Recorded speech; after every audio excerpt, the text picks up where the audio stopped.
Our next guest, a very funny comedian whose new special, Heckler's Welcome, is streaming now on Max. Let's take a look. Come on, Kermit. Oh, man.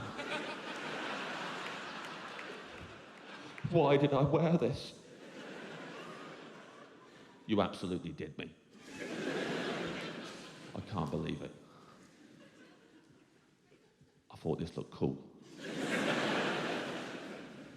But you're right, I do look like Kermit the Frog.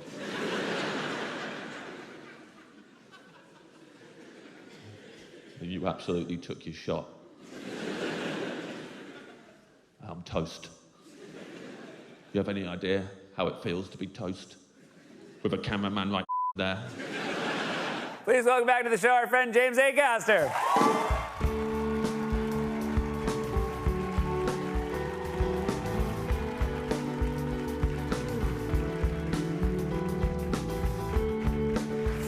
James, welcome back.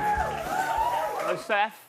You mentioned last time you were very frustrated that our guests come out the window when we have a door right there, and then you just sort of took it upon yourself this time, I guess, to do door. It felt better today. When I came through there, everyone in the room went, yeah, that makes sense. None of them thought that was weird. Yeah. They went, yeah, of course he's coming through there and not through the window. Yeah. I bet they retroactively now are like, it was weird when the first guest didn't use the door. That's what it was, I think. Whoever you had as your... Do you remember who the first ever guest on this show was? The first ever guest on this show? Yeah, it was my friend Amy Poehler. Egomaniac.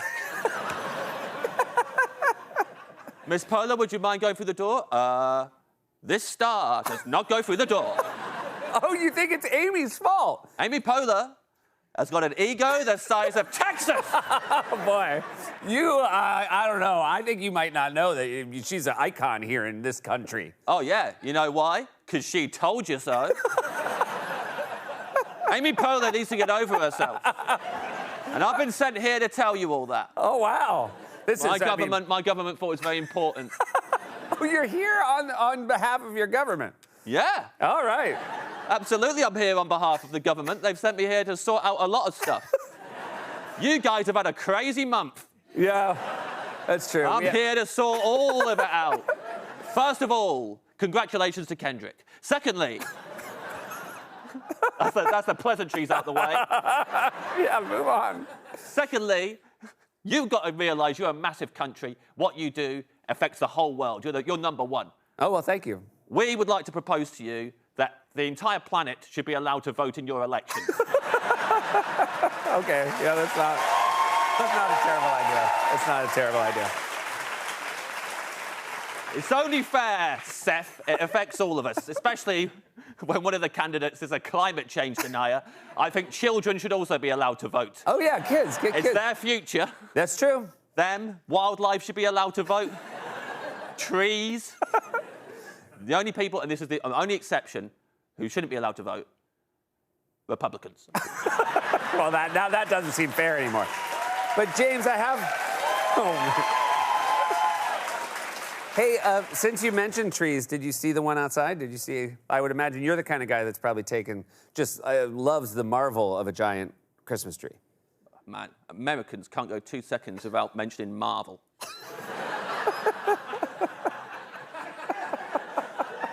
There's too many series, Seth. I can't keep up with it. I'm not watching the films and trying to ask my friend every 5 seconds, who's that one? Right. I didn't mean to set you off on a Marvel screed. He loves the multiverse, this guy. Backstage, he won't shut up about the multiverse. It's all he's doing to everyone is going, do you think RDJ's going to be himself from the normal verse or the multiverse? Seth, no one cares.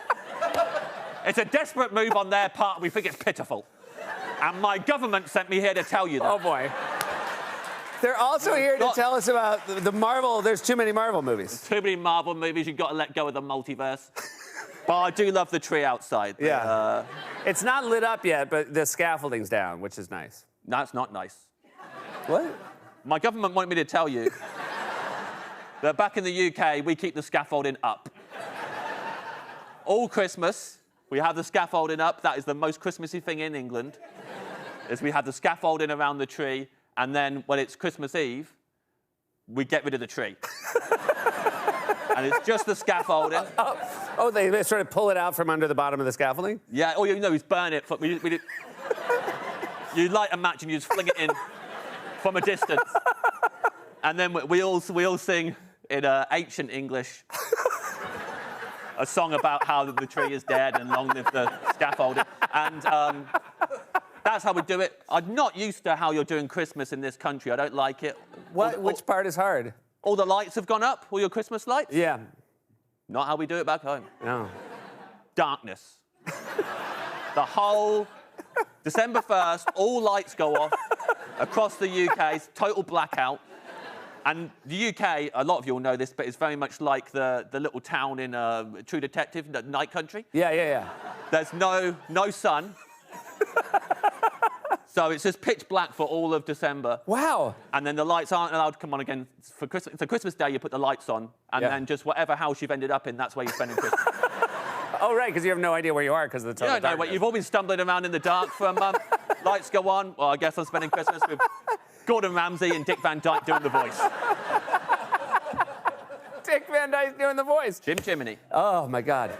Do you, you've been in New York, this is a longer stretch than I feel like the last time you've been sort of in and out, but you've been in the States for a month? You've been in New York City for a couple of weeks? I have. I've been here for a couple of weeks. Yeah, grown accustomed to it. And sorry, I'm drunk as hell. Oh, yeah.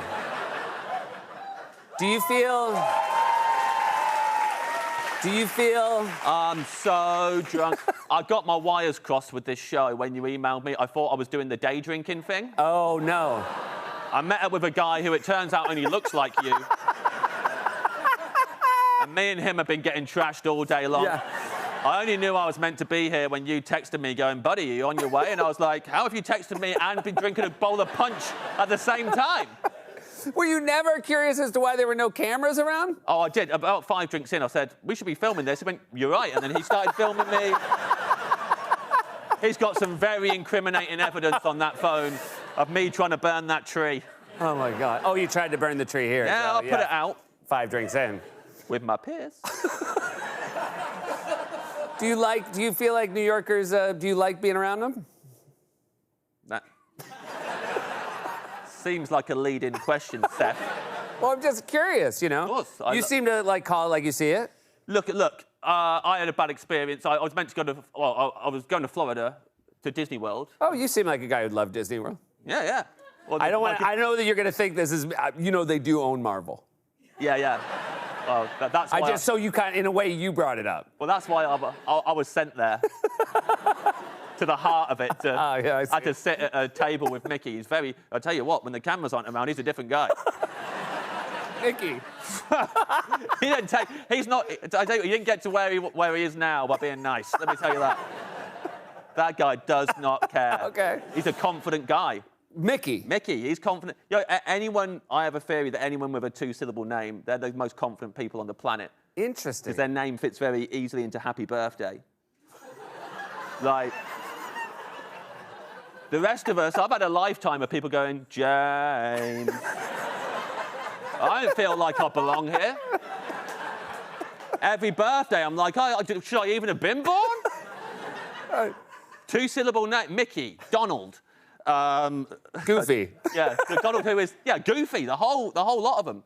Donald also coincidentally the name of your president. Yeah. But they're all very confident people, and it's because they have 2-syllable names, I swear to God. Anyone with a 3 or 4-syllable name, they don't make it to 50. Yeah. Unlike SNL.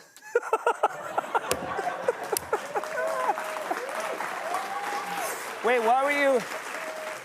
How was your trip to Disney? Happy 50th to SNL. Yeah, I'm glad you're getting it out there. Nobody's talking about it. It's all we're talking about in England. We're going around going, oh, man, do you think you could ever make Lorne laugh? Oh, it's so tough to make that guy laugh. It's all we want to do in England is make Lorne Michaels laugh. Oh, it's great. So that's the badge of a true comedian. Do you celebrate Thanksgiving, James?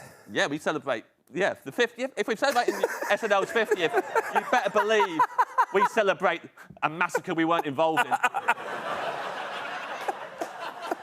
Yeah, we're fully on your side with that. We all celebrate it back home, and it's even weirder than you celebrating it. We're the OGs with that. We like really aced colonialism, so like, yeah. How do you feel about, speaking of that, like, how do you feel about 4th of July? I mean, that must be, is that a little weird for you? I think it lazily named, I'll say that much. You really put the effort in elsewhere. At least Thanksgiving covers up what actually happened. 4th of July. Are you joking? Yeah. I don't even know. I mean, we all celebrate that all year round. That's very clever of you. Yeah. All of us have 4th of July. May the 4th July you.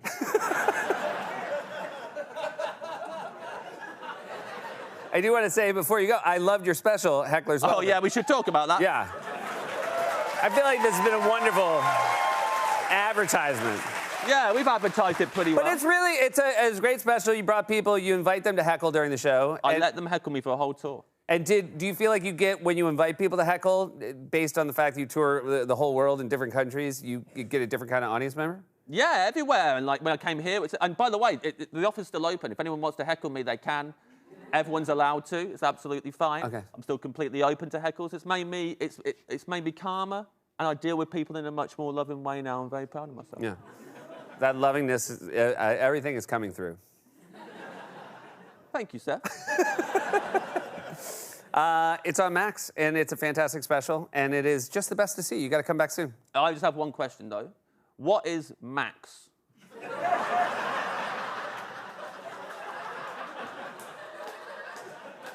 Because back home, that's a guy who feels pretty down on his birthday.